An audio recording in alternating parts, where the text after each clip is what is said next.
Terrestrial. Psychic Energy.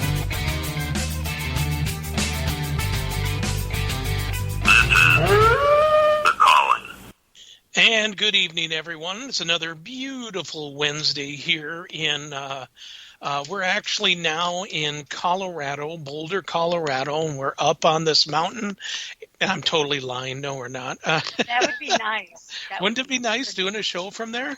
Right? Or at the Stanley Hotel. That would be even better. Oh, Stanley Hotel. Yep. Actually in the White House, in the Lincoln Room. Oh, yeah. They've got some really good stories out there. Yep, so, exactly. Yeah. All right, so now we're done with our fantasy part. Yeah, right. Oh, boy. So, Kim, before we start the show, I got to ask you, I got to tell you a couple things that's happened since we've been back from Humbird. Okay? So, Humbird, I told you about, seeing the gray man there. Mm-hmm. And the gray man was like getting very close to Katie's face and stuff like that. Yeah. And walking around and everything. Well, Russ Victorian told me 2 days after that there was a gray man in his house. I think it was while he was sleeping or something like that. He woke up and seen it walking around.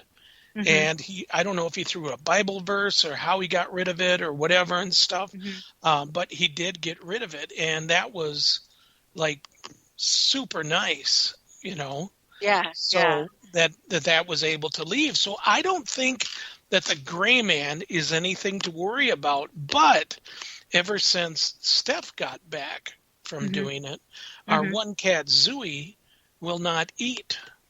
So they've actually had to brought it to the vet.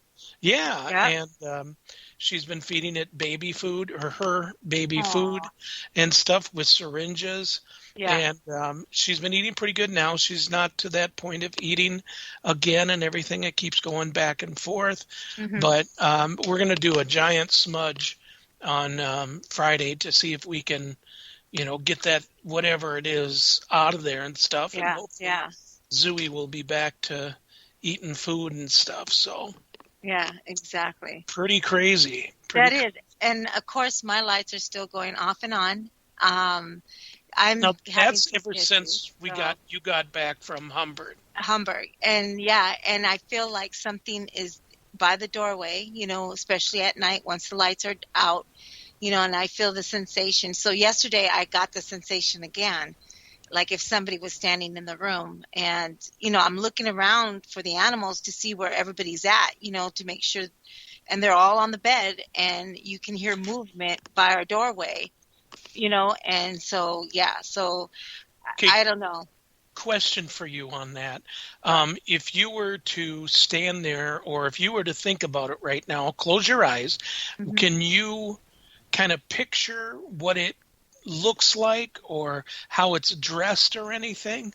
So to me, when I do that, it's male for sure. It's male for sure, but there is no image of it. There's no image. I just think that's so weird. Usually you can do that. You can do that where you close your eyes, or when if it's a younger male or female or whatever, you can kind of see what, through your third eye or whatever. You can see that. But in this case, so I don't know if it is the gray person but it's just plain. No, I mean, I'm going a little bit, not gray person. But if you were to close your eyes, how is it dressed? How do you feel it's dressed? Is it wearing any kind of hat or anything like that? Nothing like that. But it feels strongly like male. That's all I feel. Okay, nothing, I can't see anything. Right. Well, there was a lot of talk that at the Humbird upstairs in like 1N or 3N that there was a man that they would see at the window on the porch, or if they had the door. Well, some people were even saying that they could see it through the door. I know that sounds weird, but they can picture it in their mind that it was there and they could feel it but it never came in. Right. So I'm Right. just kind of wondering, since this thing is really not coming in to your home, but Right. you do hear movement. So a person could still hear movement. That doesn't mean that whatever that is actually came into your home. Right. Right. You know what I mean? Exactly. Yeah. That's Exactly. just weird. Now, are you going to do any kind of smudging on that? Um, I was thinking of doing a smudging on myself just in case because I did investigate two places once I got back from Hummingbird Bird. So I'm not, I'm thinking about doing something like that. But you just never know, Jerry. It's kind of odd, but sometimes they do. Like I feel like if you have seen it and Russ seen it, and Russ is I mean, he's amazing. He's so true to his heart and everything. So I know he had seen something. And to me, I feel like if it's traveling, like it could be lost itself and he's trying to find help. Do you understand what I'm saying? Because he's going from like you saw it, and he's looking at people and you said he was right over Katie Yep. but he didn't do really anything to her. Maybe he's just No. looking at her. Maybe he's looking for somebody. Do you see what I mean? He could be a traveler, and after that, once he traveled somewhere else, people die. Yeah. Things happen to people. I have this great story where we were at a hotel, and I don't know why I was telling the girl, I go, gosh, it feels like a weird sensation, just like us. I'm going into this other hotel. We were coming up from Manaman, and we were in a city, and we went and stayed at this hotel. And I told my daughter it was just really weird, but I said, I feel like something's here in this hotel. And it is an older hotel, of course. And I kept telling her and my daughter's friend, I feel like there's some kind of a sensation here or something. And then right away, my daughter goes into investigation mode. And she right away takes out the K2 and she takes out a recorder and everything. Well, in the middle of the night, what I'm talking like, and I don't know why I say this stuff to my daughter's friend. And I said, it could be just somebody that's traveling back and forth, and whoever was in this room once maybe traveled back out and died, was traveling and died, right? And she just Right. looks at me like, oh my gosh, that it could have, the soul or whatever could have stayed back. It's just remembering where it once was lost. You know what I mean? So she's just looking at me thinking I'm crazy. Well, my daughter goes into investigation mode. We go to sleep. She puts the recorder out, the K2. We see a couple of hits a couple of times because I'm asking questions and everything.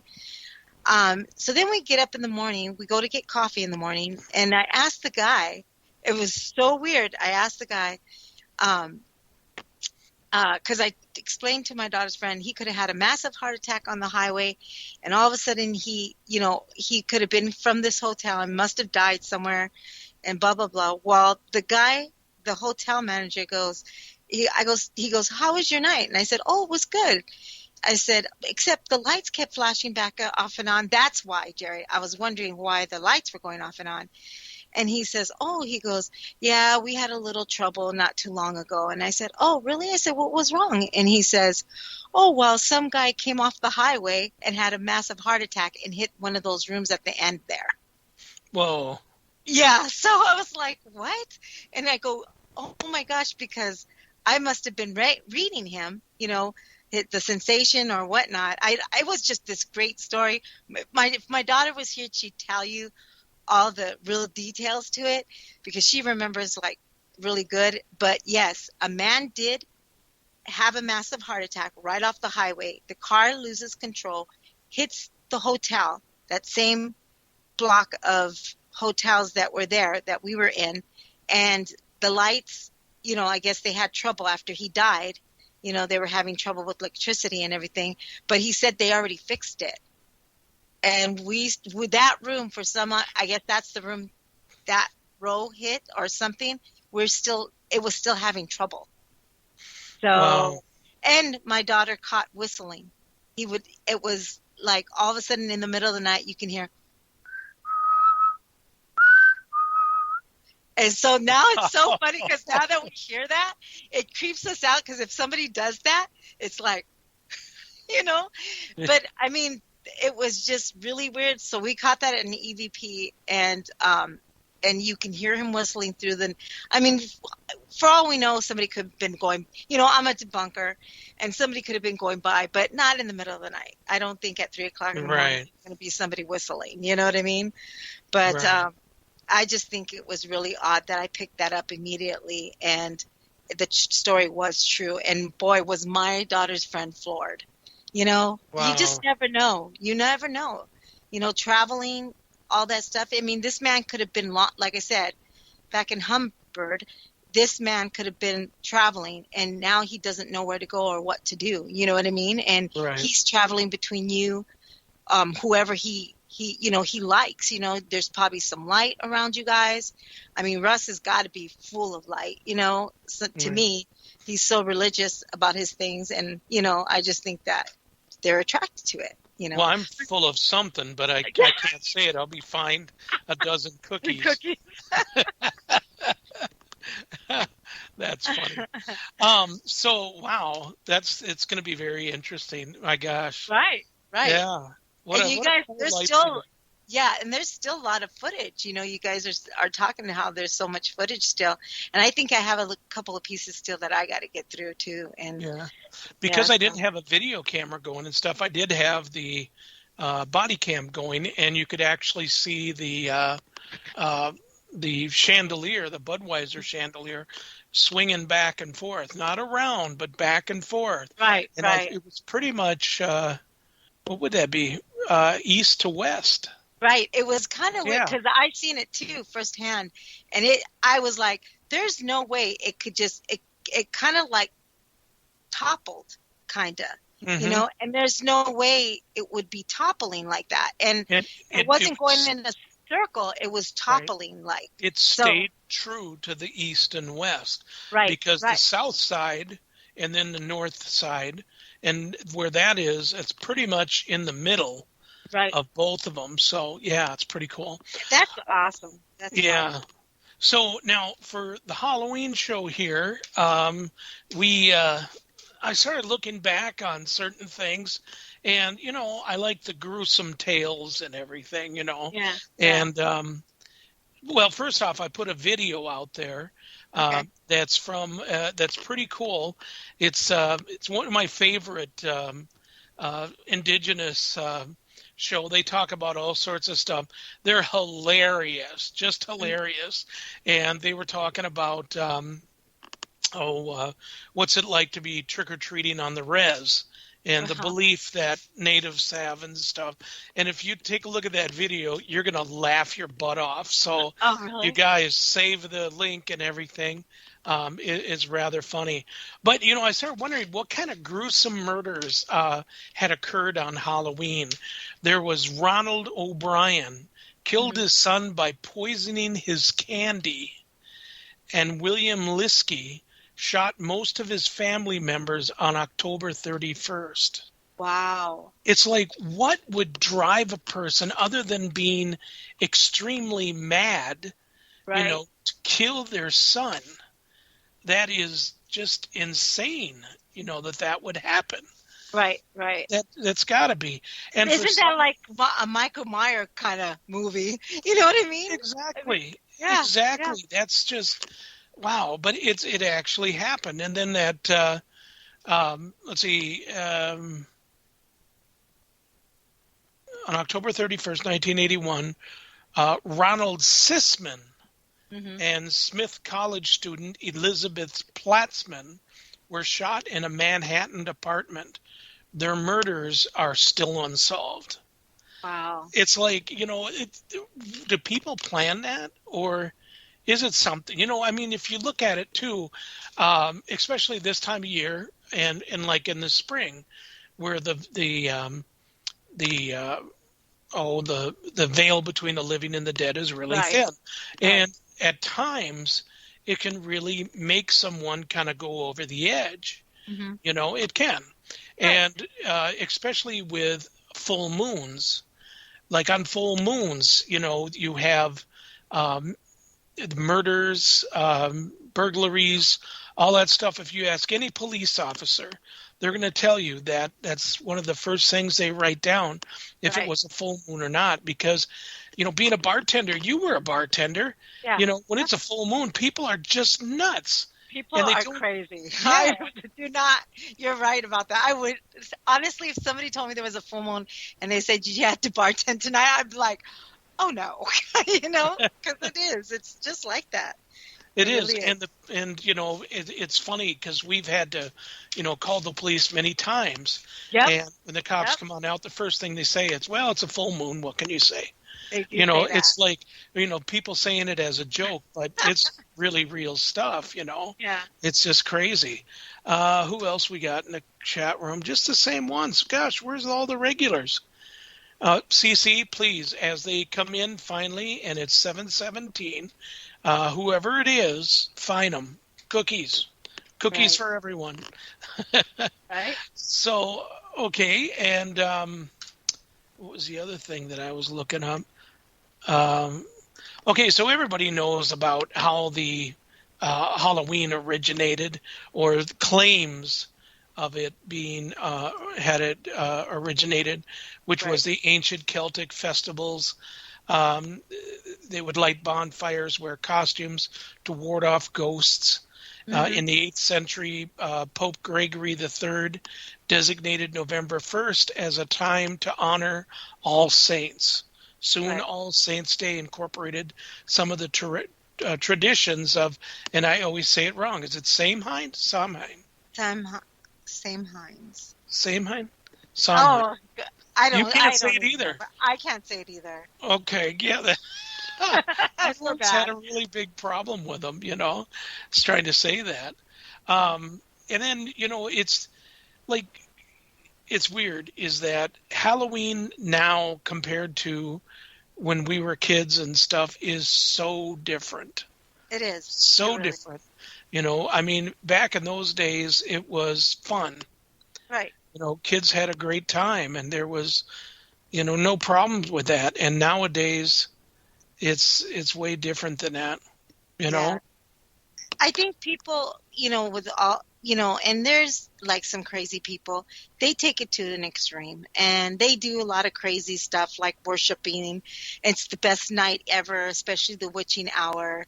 Of course, October 30th, because that is All Hallows Eve, and a lot of things can't happen. I mean, there's some good Wiccans. Don't get me wrong, please, everybody. But I mean, the people think this is what you got to do, that, you have to bring out the Ouija board and, is it a good thing? Is it a bad thing? They'll do anything they can if they see spells, especially on All Hallows Eve. They do a lot of witching spells, candle spells, herbs, and they mix herbs and all kinds of love potions and stuff like that, especially, I guess it's the day it makes it more enhanced or something like that, So, yeah, right. I just think, now people really do a lot of that to me too, Jerry.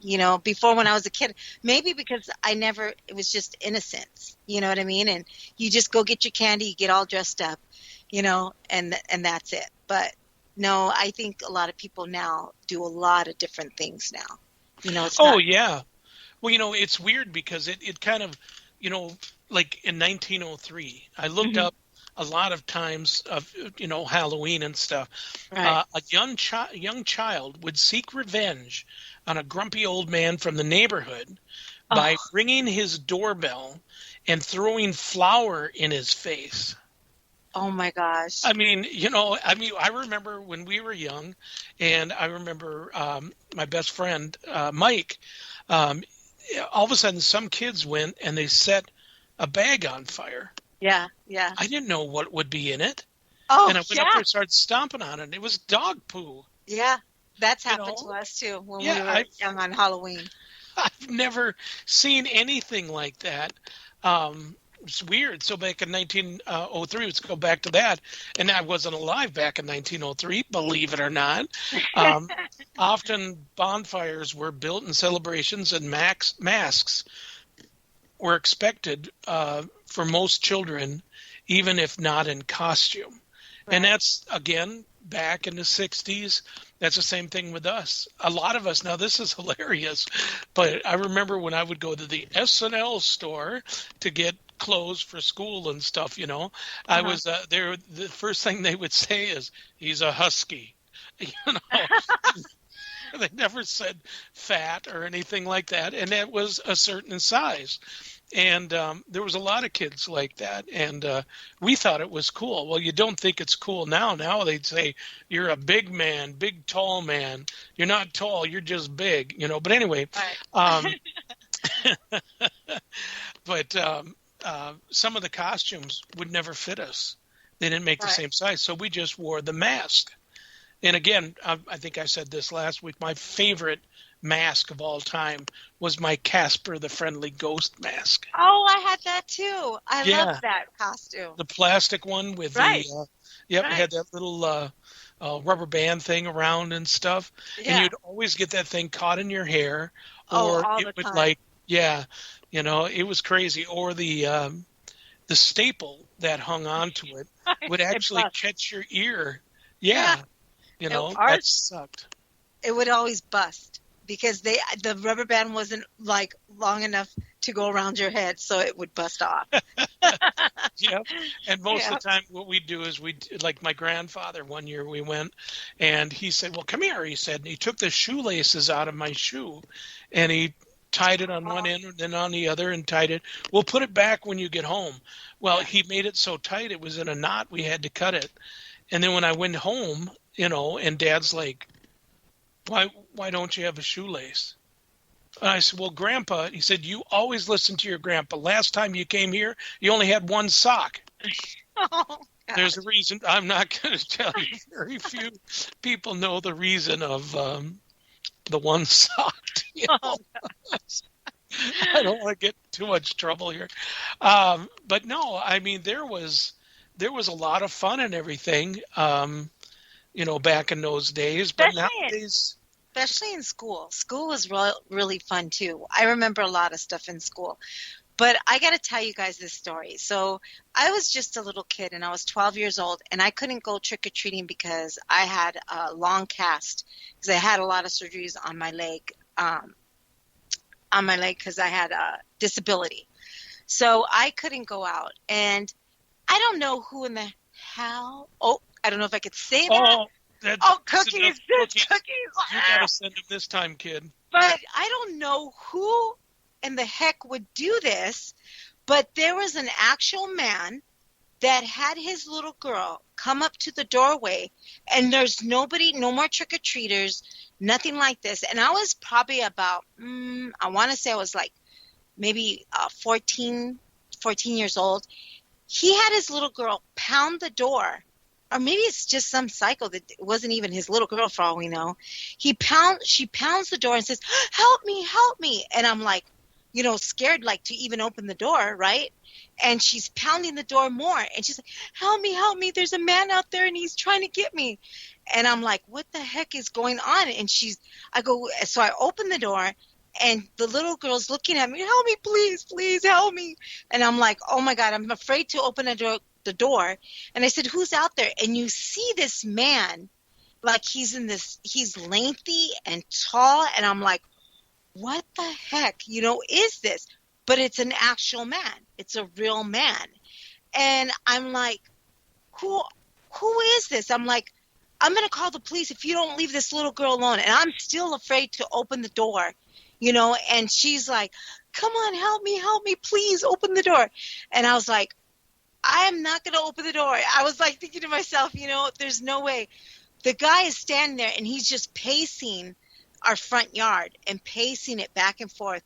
I was like, this guy is a psycho. Like, who in the heck does that? And then serious? Yes, they did that. And at the end, all of a sudden she says, trick or treat. Oh, that little brat. I was livid. I was a young girl. I was super small. Who does that? You were just a kid. So I was only like 13, 14 years old. And who does that? And she's like, trick or treat. And I was like, I was so mad. I was super mad. Like, That is not even funny. There's so many gory stories about Halloween, you know? Well, yeah. I mean, back in those days, in a way I could find that funny because nothing What? really happened like that back in those days. No, You know, no. nowadays, I mean, if a little girl came to my door and started Oh, crying, yeah. and stuff, somebody, to me, that's a moving target. It's okay to take them out. Right. Then we'll call the police later. Yeah, now you can't do something like that for sure. And I did go into that protected mode. Like, I was about to open the door and everything, and then she goes, trick or treat. Like, I was like, oh, no, you didn't. I was about that. That little girl. But, yeah, in the end, they're like, we're so sorry. They thought it was the funniest thing ever. And I was like, you're a psycho, dude. You're a psycho. You don't do that. And by the way, it is Samhain.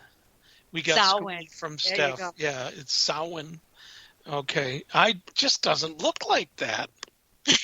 No, same. I don't even know. I'm not even going to say it. Samhain. Okay, thank you, Steph, for that correct verbiage. Oh my gosh. So that's a wicked story. That is, really and I will never forget that. And I was like, and I'm not exaggerating it.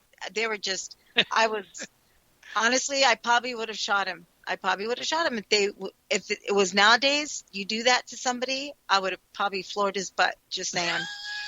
I'm just saying, because you don't do that, People are just mean and cruel, Like I say to people all the time, I'm more afraid of human than I am a ghost.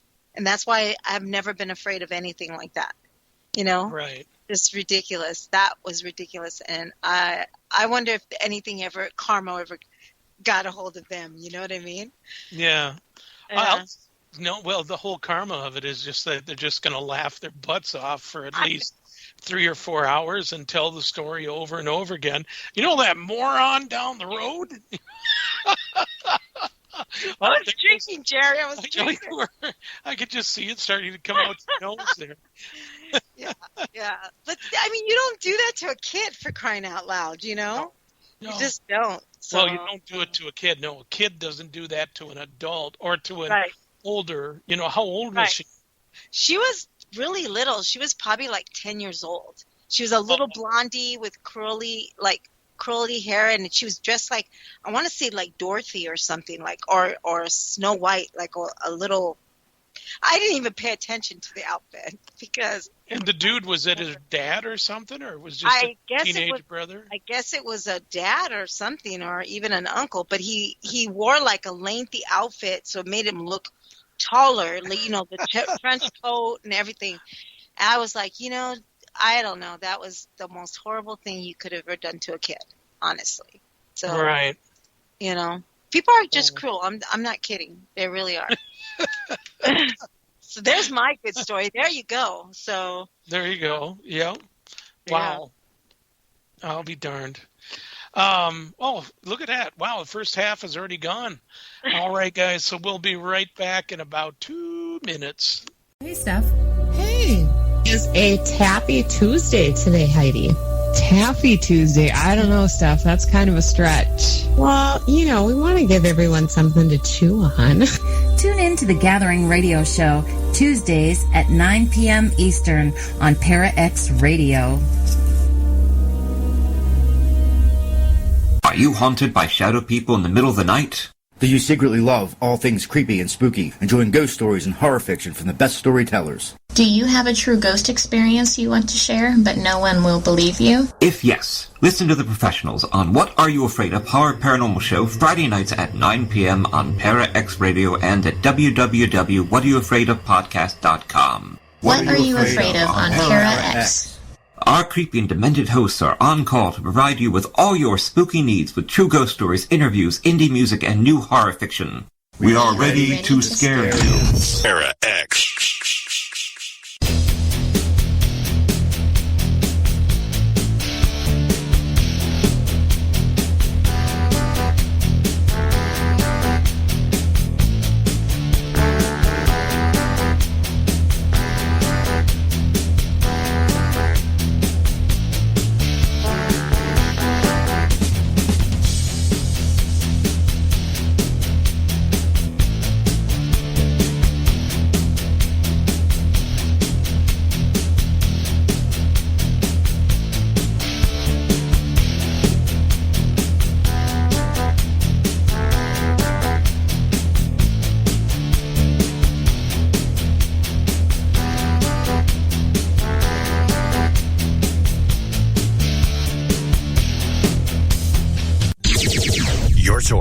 everything paranormal. Para-X.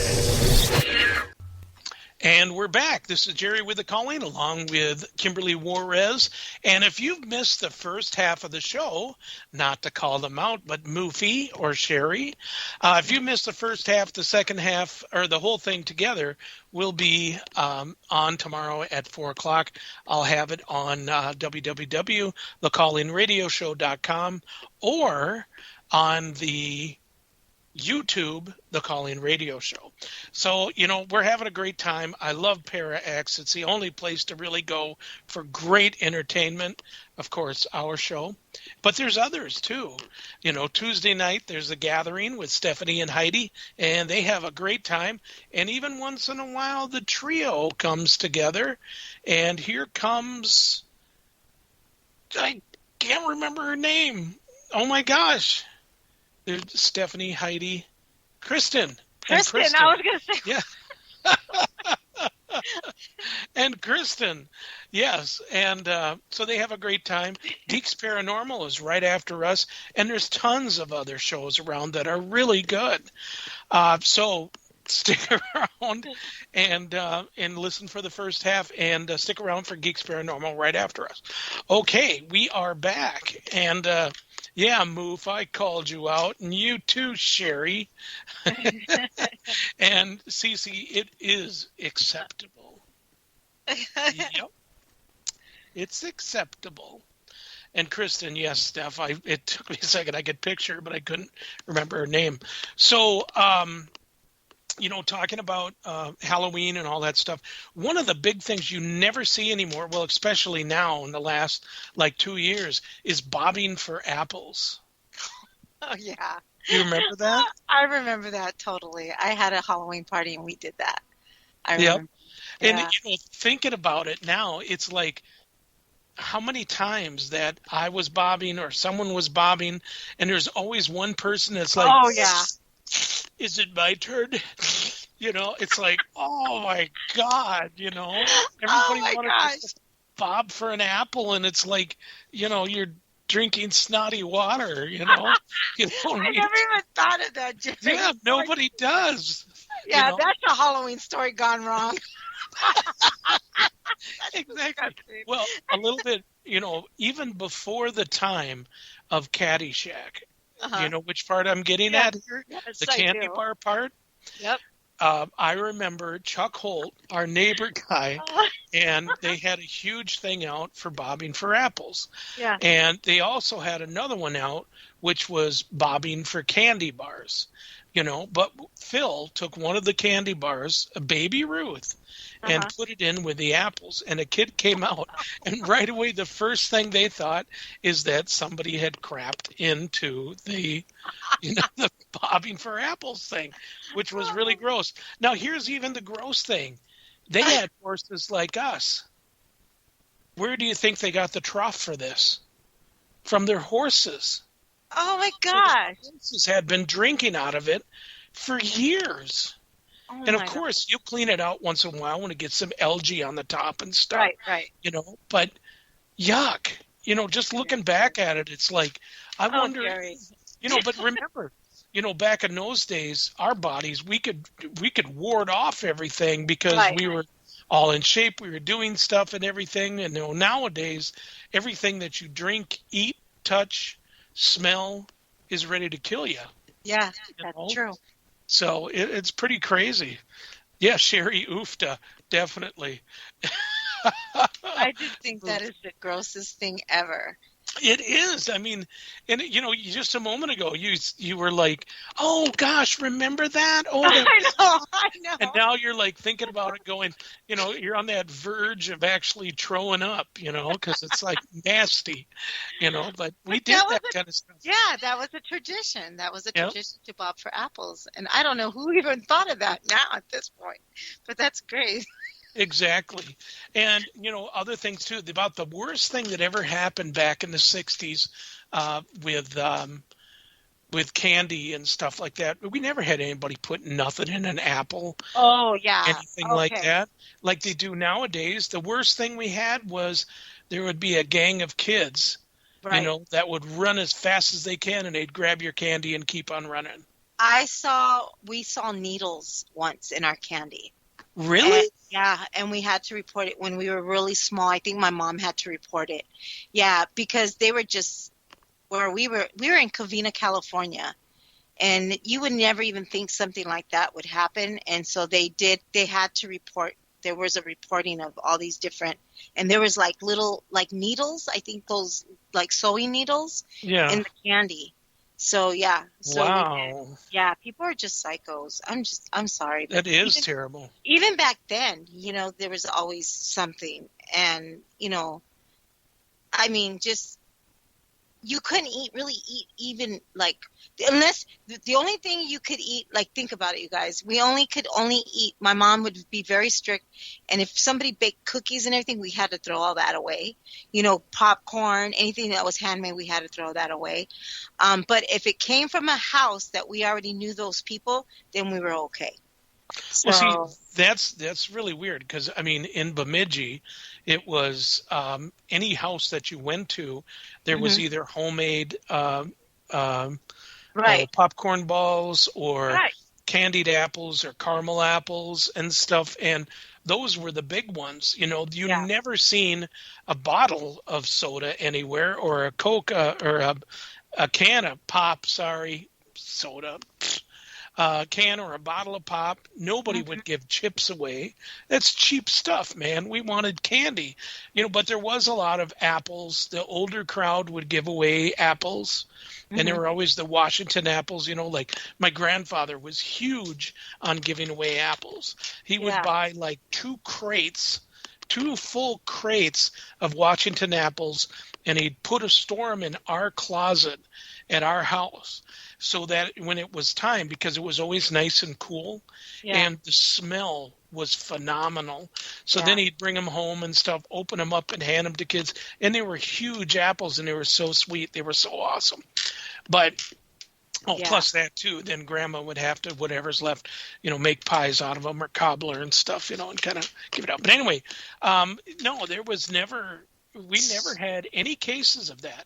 So it was like one of those little, like a bite-sized candy bar. So they were able to put the needle through, so you couldn't really see the paper, you know, being punched, you know. So you know, and if a kid goes in, and I don't know how I think either it was me or somebody, I can't remember if I bit it or they bit it, and then you could see that it was, you know, we bit it the right way, you know, and didn't bit it like the wrong way where it would poke us, and we seen it, and we were like, oh no, you know. And so my mom had to report it. I'm pretty sure, and it was not just my candy or our candy, it was somebody else's as well. So they had found 2 cases of it, of people's candy being, and that, to me, that's horrible. Like, who does that? Yeah, and that's a kid eating candy, so they're being vicious to the children, you know what I mean? Well, it's probably the same person that told their little girl to walk over to your place and say, help me, this man's trying to kidnap me. Right. So, exactly. Jerry still thinks that's hilarious. I think it's just so funny. I mean, I'm damaged for life for that one. Nowadays, they would be shot. You right? know? Oh, yeah, right. Oh, yeah, definitely. All of a sudden, the males of your house would all come running out to beat the what out of them and stuff. So my mom was so furious, she went looking for them again. My mom, when she got back, she was furious because I'm a crippled little girl, and this little girl's coming to the door, and I was passing out candy like regular, and so I'm on crutches, you know, and this stuff is happening. Oh, my mom was furious. I think she went after those poor people. But, oh, wow. They would have had a red mother on their hands. That would have been funnier to see that. You know, usually it's the moms or the aunties that would take off their shoe and come flying after you with it. You know, so I could see your mom running down the road with only one shoe on. Oh, and a slipper in the other one ready to beat the heck out of them. Exactly. That's so funny. Okay, what else do we got here? The jack-o'-lanterns symbolize the fateful deal with the devil. Now, is that still like that? If you've ever met the devil on a darkened road, don't try to trick him into a climbing tree. Otherwise, you might end up like Irish folk figure Jack O'Lantern. Modern day designed pumpkin created certainly make for impressive decorations, but back in the day, folks in Ireland dubbed their carved fiery turnips jack-o'-lanterns, thanks in part to an ominous legend.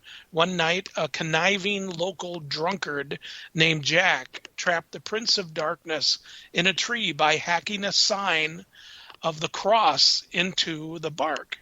In exchange for letting Satan climb down, Jack had him vow to never claim his soul. Mm-hmm. Jack proceeded to act like a jerk his whole life. When he died, he was not allowed in heaven. So he tried to return to his old pal, the devil. But Satan upheld the end of the deal, hurling a piece of coal from hell at the dead man for good measure. Left without anywhere to go, Jack placed the blazing coal in a turnip to use as a lantern. The dead man then set out, doomed to wander until he can find eternal resting place. Ooh, I've never heard that story before. That is a good one. Wow. Well, yeah, they've always said that that's what the jack-o'-lanterns were for, to keep the spirits away from your home during All Hallows Eve. So that's why. Yeah. I've never heard that. Yep. It is true. That's what, wow. I mean, that's one of the stories. And then there's other stories, of course, in other cultures, of course, you know. But yeah, I think that's pretty interesting. I like that. That is. Wow. Yeah. Huh. Okay, so trick-or-treating was an ancient thing. But the candy part didn't come until much later. Modern day trick-or-treating is of various traditions. Ancient Celts dress up as evil spirits in order to confuse demons, according to Smithsonian Magazine. In medieval England, solars, would go around begging rich folks for soul cakes. Oh, yeah. Yeah, this is the first time I've heard this story too. I remember this story. Instead of threatening to play tricks, however, they'd pray for people's soul in return for the cake.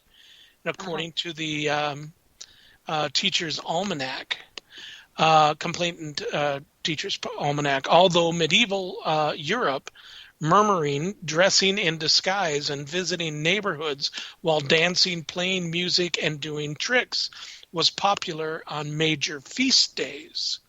Time reported Irish and Scottish immigrants brought souling to the States in 1800s, but modern-day trick-or-treating didn't catch on until the 1920s. Yeah. The practice was pretty controversial into the 50s according to the American Journal of Plays, Gangsters, Pranksters, and the Invention of Trick-or-Treating. Many adults raised stern objections to trick-or-treating over the decades, and it was often viewed as a form of extortion. You know, that's really weird because I had found that article about trick-or-treating in 1903. Let's go back to that for a second. Come on, computer. Oh, shoot. And looks like I'm not going to find it. Gersh darn it. Let's see. Okay, here we go. Nope, I'm not going to find it again. Oh, no. Dang. And trick-or-treating, I mean, so they're saying this happened in like the 1920s before with the whole soul cake. Right. So, yeah. So, I mean, what is a soul cake then? I don't know. I have heard them saying something about little cakes that were made, and they called them soul cakes. That to me is so. I've heard of that, and I'm trying to think of what it was made out of. I think it was like a little, I don't know. That's weird. Anyways. Let's look it up. Soul Okay. cakes. Soul cakes. Soul cakes. Okay. Well, there's soul cakes. What? No, that can't be right. Of cod fillets. I was gonna say, be careful. It might be something. But yeah, I didn't want to look at something real. Oh, I'm spelling soul wrong. Oh. Okay, yeah, I'm dumb. Let's see. Why is it called a soul cake? What is souling? There it is. Okay, the action, practice, or ritual of going about asking for donations of food traditionally on All Souls Day. Okay. But still doesn't say what a soul cake is. Yeah, here it is. Skyblock. I thought it was made like something Wiccan type of thing that was made. That's what I thought a soul cake was. Yeah. Like something Wiccan, but it was something that was good. Got it. Soul cake, also known as soul mass cake, is a small round cake, though they more resemble the appearance of textured as a shortbread biscuit with sweet spices, which is traditionally made for Halloween, All Saints' Days, and All Souls' Day to commemorate the dead in many religious traditions. Yep. Okay. So we, as Hispanics, there is a bread. So, okay, I was like, I think that's what that is. So in Hispanics, we celebrate All Souls' Day, which is a 3-day event, and you make a altar, and there is another name for it, but I can't pronounce it very good because I'm a horrible Hispanic. And it is a tradition. We have a 3-day tradition, and it starts at Halloween, and then it's the November 1st and the November 2nd. And so what we do is we get an altar together, and we put our different relatives' pictures, someone that has passed that is very close to us, and we put their favorite foods and their favorite things, and there is a cake that is made in bakeries and it looks like a little round brown cake, and they call it the Soul's cake. So yeah, right. I remember that now. So yes. Yeah, Kat put in the chat room. They were used to pay beggars who came around at All Souls Eve and offered to say prayers for the family departed. One cake given, one soul saved. Cheap at the price, however, or elsewhere, they were given to be costumed entertainers known as murmurs, who made their merry rounds at Halloween.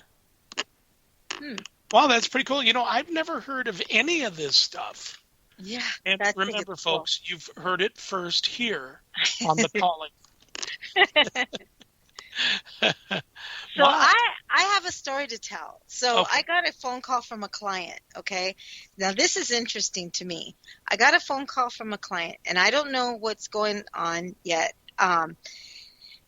So apparently I get a phone call, and this person tells me that they have a story to tell me, that apparently these people that live in the home were coming out. So I just want to ask, our listeners, what do you think? Do you think things like the haunted scenes that, you have could be haunted? Like, say, you have those props and things like that, because I get this phone call. Somebody tells me that they're coming out of the house, and it's towards it's still dark, and it's like at 5:30 in the morning, and 2 people are coming out of their home, and the dog starts, they taking the dog out. One's still in the house, the other one's in the car waiting. The dog's coming out, and she's going to go do her thing, and all of a sudden she looks at a prop, okay, and this is a scary prop. Apparently this prop is like a Grim Reaper, and he's holding a child, around the neck and everything, and then it animates like if he's sucking her soul out or something like that. And I don't know if they're just getting creeped out by this prop. To me, I'm wondering, but apparently the dog is barking and barking and barking, okay? And these are two adults. They're 30 years old, and they live in this house. And the dog's still barking at the prop, and it's looking in that direction.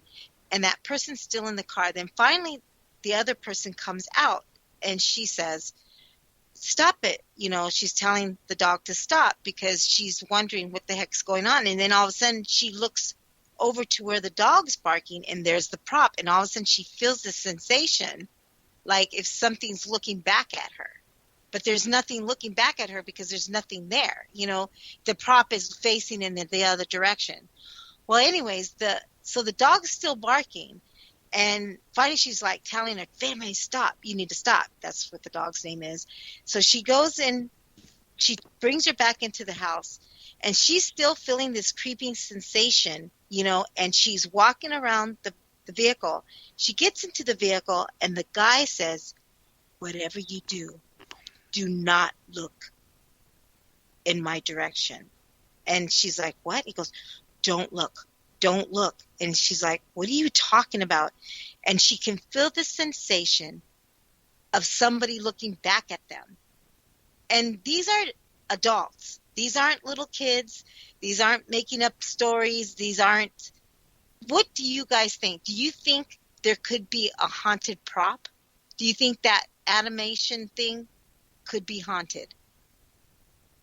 What do you guys think? I think it's possible. You know, like dolls. Right. Could possibly be. Because, I mean, they all got creeped out. Even the person, I guess they finally took the prop down. So now they want a staging on their ground. So, I mean, how far? I mean, could it be that I mean, it is creepy looking, but it doesn't give me that, you know, because I know it's not real. So, you know, I've seen it. You know, I've seen what they're talking about because I do know this client. But to me, I'm thinking, could it have been like where it came from? Do you think that it could be haunted? I mean, that's where they said it's coming from that direction where that prop is at, you know? And it's super big, it's super tall. You know, I'm wondering if they're just getting creeped out, maybe. You know what I'm saying? They could be. You know? So I just wanted to touch bases. What do you guys think? Let's see. What are they saying, Jerry? They're talking to Moofy about she went to the doctor and she was looking at cat videos, and when the doctor, they called her in, she shut off her phone, but she didn't shut off the volume, and the kitten was, you know, she said it was her emotional support kitten in her purse. That's so funny. Maybe that's what funny. I need to send them, emotional support kitten. Maybe that's my answer. You know, in talking about what you were talking about and stuff, like, you know, even props and stuff like that, and dolls can even get haunted. So brings me to our guest next week. We're going to be having Rini Rodriguez and Torgan Rodriguez, her daughter, who's 11 years old and is a child psychic. They're going to be coming on the show, and what are they going to be talking about? Dolls. Jerry's favorite subject. Oh, Woo! God. Rini's been a friend of mine for many years. She was a client of ours. And now the other day we were talking, and she said, I got to tell you something, Jerry. She said, you don't know this about me. And I said, what? And she said, well, I've been collecting dolls. And I went, what? She said, yeah, for like the last 4 or 5 years, 3 to 5 years. I said, really? And she goes, yeah, people send me their haunted dolls, and then I deal with them. And if they're too bad, then I, you know, will try to, Torgan will help in trying to get rid of whatever's in it. Right. Or we'll send the doll off to someone that can help it more and more. Right. And I said, okay. I said, how many do you have? 39. 39 dolls, and she's even got one that comes up the stairs. That crawls up the stairs. And recently, I was trying to remember what she was telling me about the doll that, oh my God. So she just gets random, oh, I can't wait to meet her. Yeah. I mean, she just gets random dolls just from wherever? Yep. People will get in touch with her, or someone will post that their doll is haunted or something, and she's like, we'll call them up and say, if you want, I can take the doll off your hands. A lot of them are like, well, how much would you pay for it? And she's like, no, I don't pay for the dolls whatsoever. Right. I'm here to help them. Right. So a lot of them will send them for free. There's some that are like, well, it's haunted. I can make money off of it. It's like, okay, is it really haunted then? Or is it someone just trying to make money off of it because it's, a screwy looking thing? I think so too. A lot of those you have to be careful. You really exactly. Do. Yeah. So I think so. We have a haunted doll. She's right behind me. Jerry hates her. Yeah, I know, and it stares at me. I swear to God, one day it does not. She's swear so it sweet. did. She's a sweet girl. We only talk about her, what she's gone through, and then that's it. She just... Steffi says nightmarish. Exactly. Right. I mean, I don't understand. Well, that's funny because I did, at one point wanted haunted items. I wanted to do what a John Zaffis does. You know what I mean? I think that's interesting, and to keep things away from other people. That's how I look at it, especially Ouija boards. Oh, my God. Those I told you about my Ouija board thing. I went into an antique store, and they said they don't have stuff like that. And yet I'm walking, and one trips me. Yeah. And when I fell, I looked, and there was a Ouija board. And the woman was mad because she told her husband, I said I don't ever want to see those in here. I didn't bring it in. I have a thrift store that calls me in for their Ouija boards. They let me collect them. So, yeah. Yuck. You're insane. You and Heidi. I bound them. They're not allowed to go anywhere. They're bound. So, yeah. Yeah. Well, anyway, so that was a great night. Thank you very much for everybody. Happy Halloween, everybody. That was the best ghost I got right now. All right, so everybody stay tuned because Geeks Paranormal is next. And for all of you that were late, tomorrow, if you wanted to go to YouTube, the Call-In Radio Show, you'll be able to find the show in its entirety. Anyway, take care, everybody. Thank you, Para X. Thank you, Sarge. And to all the troops out there that are listening, God bless you all. Thank you, guys.